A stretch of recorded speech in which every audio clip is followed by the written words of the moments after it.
সকালে রান্নাবান্না আমার কমপ্লিট হয়ে গেছে। তারপর সানভিসিজাকে ভাতও খেতে দিয়ে দিয়েছি। স্কুলে যাবে ওরা। আর ওদের জন্য দেখো এই যে টিফিন বানাচ্ছি এখন। এখানে লুচি বানিয়ে নিলাম আর অল্প সুজি ছিল, ওটাই বানিয়ে দিলাম দুজনকে। আর আমার মেয়েটা তো সুজি বেশি খেতেই চায় না, তবুও একটু দিয়ে দিয়েছি। আর দুটো করে লুচি দিয়ে দিলাম। তো এদিকে দেখো টিফিনটা রেডি হয়ে গেছে। আর আমাকেও আজকাল সকাল সকাল খুব খিদে পেয়ে যায়। সকালবেলা হরলিক্স খেয়েছিলাম, তারপর একটু ড্রাই ফ্রুটস খেয়ে নিলাম।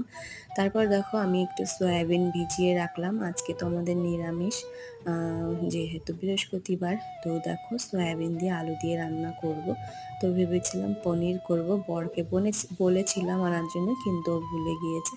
তো সেই জন্য আর কি সয়াবিনের তরকারিটাই করছি। আর সয়াবিনের তরকারিটা কিন্তু বেশ ভালো হয়েছিল খেতে। তরকারিটা উনুনে বসিয়ে তারপর হচ্ছে আমি ভাত খেয়ে নিলাম, খিদে পেয়ে গেছিলো। তারপর দেখো তরকারিটা নামিয়ে নিচ্ছি। তো চলো